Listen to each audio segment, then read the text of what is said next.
He is risen. He is risen indeed. Oh, you know what to say. Look at that. Whether it's your first Sunday here or first Sunday in a while, it's so good to see you and be with you and get to share in today's story together, which we're going to be looking at in the book of Luke. But friends, we are here because on early Sunday morning 2,000 years ago, something happened that was absolutely unprecedented.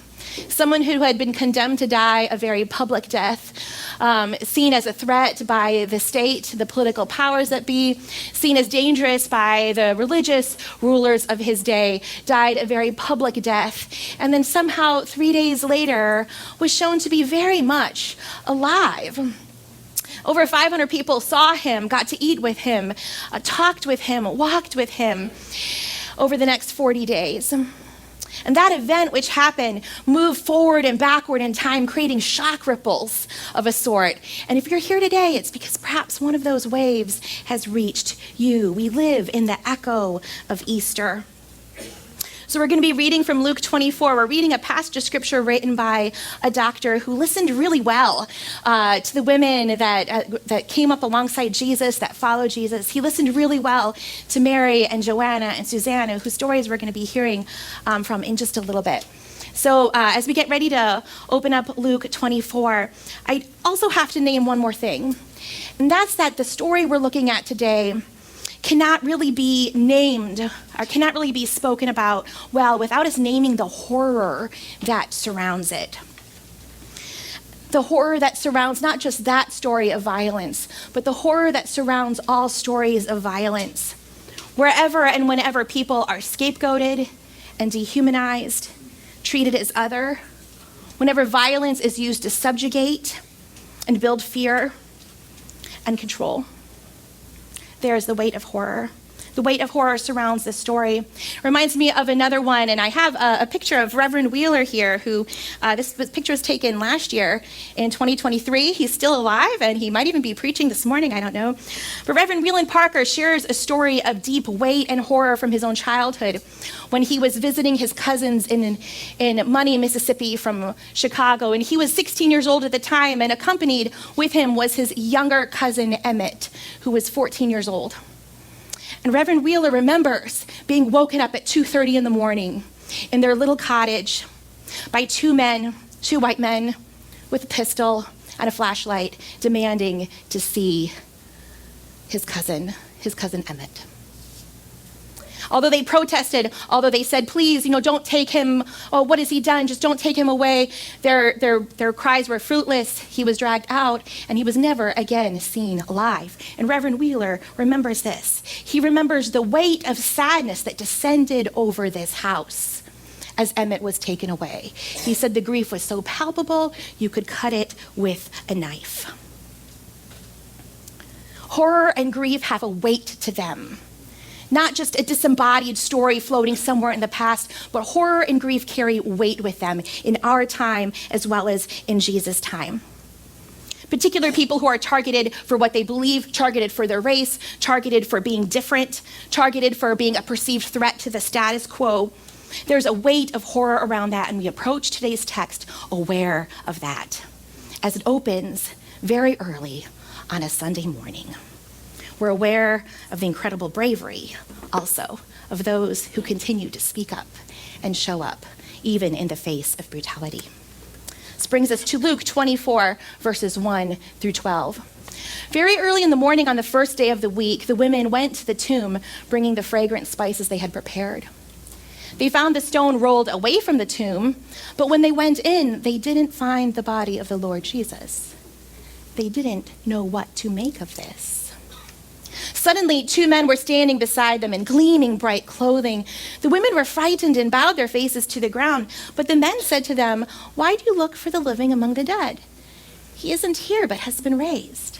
Remember what he told you when he was still in Galilee, that the human one must be handed over to sinners, be crucified, and on the third day rise again." Then they remembered his words. When they returned for the tomb, they reported all these things to the 11 and all the others. It was Mary Magdalene, Joanna, Mary, the mother of James, and the other women with them who told these things to the apostles. Their words struck the apostles as nonsense, and they didn't believe the women. But Peter ran to the tomb. When he bent over to look inside, he saw only the linen cloth. Then he returned home, wondering to himself what had happened. Friends, this is our resurrection story today, the word of the Lord. Thanks be to God. Now, if you grew up hearing the resurrection story, or if you've heard it a bunch over the years, it's easy to think of that first Easter Sunday as a day of great celebration and a really big party, a great day filled with joy. Perhaps very different than how it actually was. And it kind of reminds me a little bit of birthday parties. When we have a birthday party, sometimes there's presents and a cake, maybe some balloons, there might be some good surprise. But birthday parties, celebrations of birthdays, are often very different than the actual birthday. Right? The birth story often does not have candles and a cake and balloons. It's not full of joy. Usually there's a lot of rushing around, maybe heading to a birthing center or a hospital. There's a lot of blood, yelling. Sometimes there is anger. I remember 4:30 in the morning for Dan and I one Sunday morning on Mother's Day. We were in the parking lot of some random gas station that we pulled over because I was in the middle of labor. Our baby boy was coming, and we had what felt like only minutes to install the car seat because that was very important to do at that moment. I'm like, we are not driving into Kapiolani without having this car seat properly latched. But it was weird because, we're in the parking lot and then I'm trying to help him latch it while I'm going through contractions. So every minute I have to stop and kind of yell. I don't know what that video would have looked like, that security footage from that gas station, but it might have been a little bit odd. So birth stories are often very different than our celebrations of birthdays, just as our celebration of Easter is perhaps very different than the lived experience of the disciples that very first Easter Sunday morning, that very first Resurrection Sunday. We see a little bit of the hints of joy and surprise in some of the accounts that tell of the resurrection, like Mary Magdalene in the book of John. We see her running to tell the disciples, I have seen the Lord. And we see joy there. We see so much hope. And yet we also see so much grief and the weight of loss surrounding this little group of people. It's clear the first Easter Sunday was more filled with grief and the shape of loss than it was with any kind of triumphalism. The thing about loss is that it is a great revealer. Loss is a great revealer. If you're following along in your notes, their very first fill in the blank. You might even call it the great revealer, the great revealer. It reveals all sorts of things about us. It reveals our hopes and our values. I remember I was in this small group in grad school, and I loved this small group, and it was really great, and then it kind of started to turn a little bit funny, and then not so funny, though, and in the end, I wound up getting kicked out of it. The small group leader, accused me of having some really, painful and inaccurate motivations, and I just remember feeling so ashamed and misunderstood and so afraid. And it revealed values I have of truth and kindness, values I have of friendship, values I have of being trustworthy. All these values were revealed when the loss happened. Just as sometimes we're only aware of what our hopes are when our hopes are lying dashed at our feet. I had hoped to have a wonderful vacation and it's not so wonderful. Or I had hoped to have a really meaningful last year of school and I haven't. Or I had hoped my family would be closer at this stage in life, and we are not. Later on in the passage, Luke chapter 24, that I think David's going to be looking at next week, we see the disciples saying this. We had hoped Jesus was the one to redeem us. Loss is a great revealer. It reveals the values we hold. It often reveals our hopes, especially the ones that have been dashed. It's not just a revealer of things like values and hopes, which, we often think of as very optimistic things or very hopeful things, even when they're lying dashed. At least we know what's important.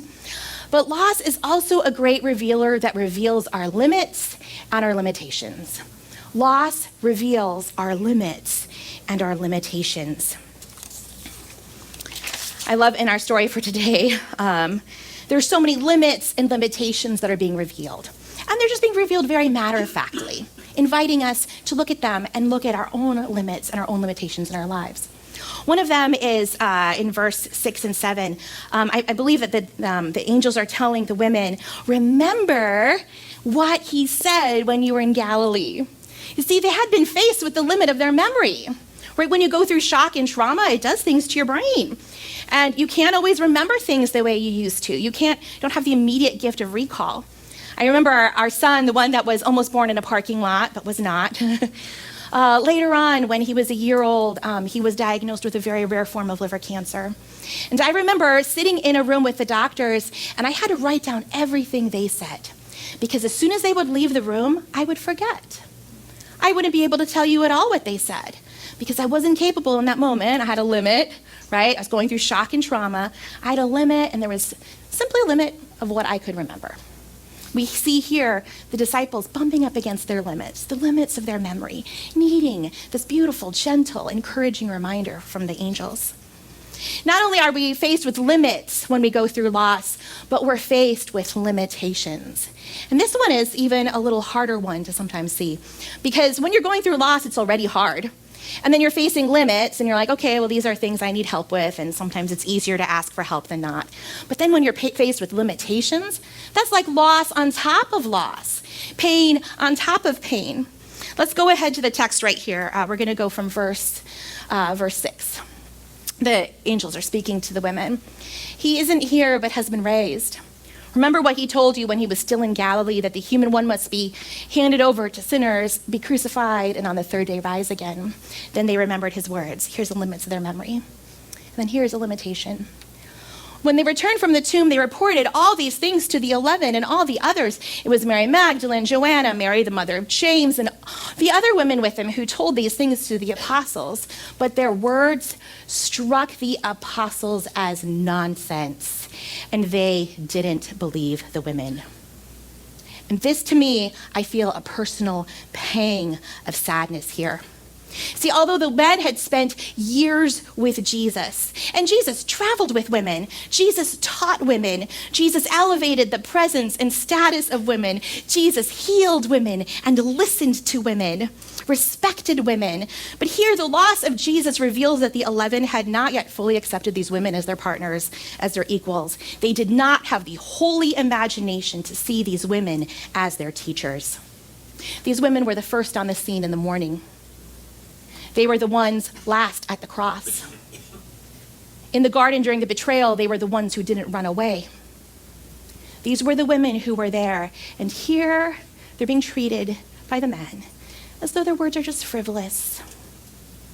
The book of Luke tells us that these women traveled with Jesus, and so they had gotten to know these 11 disciples. All these disciples were all here together, traveling, being together. And the women, many of them were very wealthy and influential. They were supporting Jesus out of their personal wealth. So the disciples are so happy to have the women paying the bills and maybe cooking up a bit when they're there. But the minute they begin to preach, their words seem like nonsense. The loss of Jesus revealed the severe limitations of the disciples. How many times have women spoken up in boardrooms and classrooms, around conference tables and kitchen tables, in churches and in pulpits, testifying in schools and in places of power only for their words, born out of their lived experience, to be treated as nonsense? 2,000 years after Jesus' death and resurrection here in our own land, you are part of 7.4% of people who are attending a church led by a woman. Only 7.4 people going to church today will attend a church led by a woman. We are still needing to see each other as co-equal partners in God's mission towards the world that God loves, this beautiful, this beloved world. We are still faced with our limits and our limitations, which loss reveals. It revealed the limits of how they treated women, the limitations of their imagination for how they were to be together in this new way. This also revealed their lack of holy imagination for what God could do. They couldn't imagine a world where the women were the ones telling them the resurrection. They couldn't even imagine a world where there was a resurrection. And I can't really blame them, right? What a shocking and amazing and mind-blowing thing. We all have limits and limitations. Loss reveals them to us. These days, we are currently experiencing loss at a faster pace, sociologists are telling us, than ever before, perhaps in human history. We have so much rates of information that are coming to us quicker and quicker. We're more aware of things happening all around the world that are deeply painful and deeply broken. And at the same time that we're receiving all this information and so much about the way of who we are and how we gather and how we do community is changing around us, especially since COVID. All this is so much change happening so quickly. And we know that with change, there is deep pain and loss. You cannot have change, even good change, without experiencing loss. The loss of how things used to be, the loss of security, the loss of the expected, perceived future, the loss of the way we hoped things would be. Sociologists are telling us that right now, while our rate of change is happening so quickly and our rate of information being given to us is happening so quickly, all this information is not generating more empathy or more communion or community, perhaps not even generating more wisdom.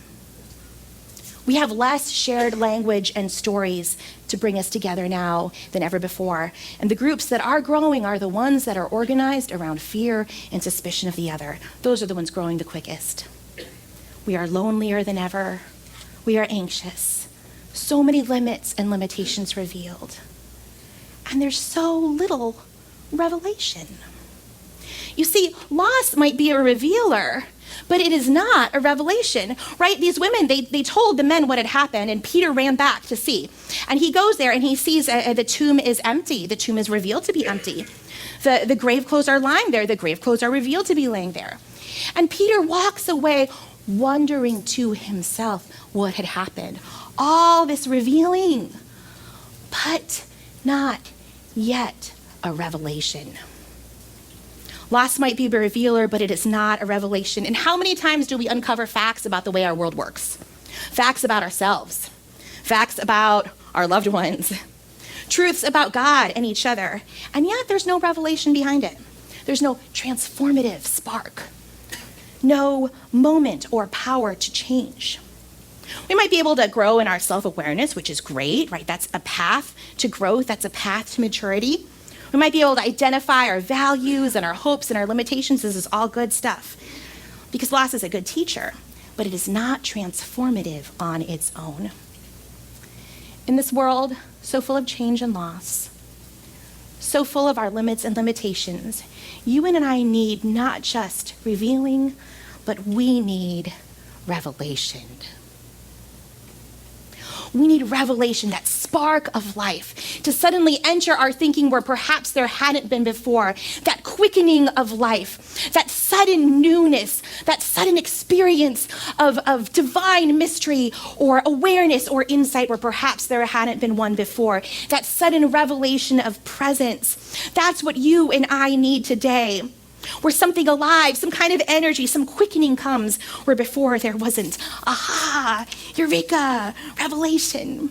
You see, loss might be the great revealer, but resurrection is a revelation. It is the revelation of God at work, God's holy imagination put into practice into our world, a world where sin and death can be undone, that not can be unworked.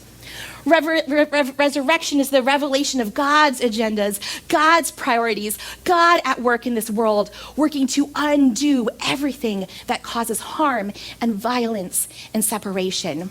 We might have all the awareness that comes from loss, but resurrection is the revelation, the spark of life that gives us power to live into God's imagination and God's future. You and I need to experience the living presence of Jesus. Here now. Because when we experience the living presence of Jesus, God's resurrection possibilities surround. When we experience the living presence of Jesus, we might be a little more courageous, a little bit more generous, perhaps like the early church was when they began selling their extra property and giving so that there would be no poor people among them. When we experience the living presence of Jesus and come to know that through resurrection, nothing precious to us will ever be truly lost, perhaps we would have more courage and greater resilience and greater empathy. Perhaps if we believed in a God who truly is righting all wrongs, we would be less vengeance-seeking. Perhaps we would demand our rights less and lift up the needs and rights of others more. Perhaps fear-mongering would appear less attractive to us. maybe we would be less judgy and more justice-minded. History is filled with the stories of people who experienced the living presence of Jesus, the revelation of resurrection. Their lives were forever changed. The first disciples, certainly, and each one, you could say, since then. Some disciples of Jesus have particularly powerful revelations or visions. I think of St. Teresa, who had this vision of Jesus thirsting for the souls of all humanity. And that one vision sustained her entire lifetime of service to the poor in India. It sustained her bathing lepers and caring for people with fevers and providing death with kindness and presence and dignity. She had a vision of the living one, which transformed everything. Some individuals like Mamie Till, Emmett Till's mother, she actually heard the voice of Jesus. She heard the voice of resurrected Jesus, which gave her comfort and a vision for her son's short life, enabled her to make some incredible meaning making. When her son's body was shipped back from Money, Mississippi, it came in a closed casket and it had a seal from the state of Mississippi on it saying, "Do not open." And Mamie Till, through the power of the resurrected Jesus, had the power to say, "Open it." And as she opened it and witnessed her 14-year-old son, who was beyond recognition, but known to her as the mother, she had the courage to invite an entire community worth of people to come and see. Because lynching had been a tool used to oppress, to frighten, to keep people in their place, their perceived place.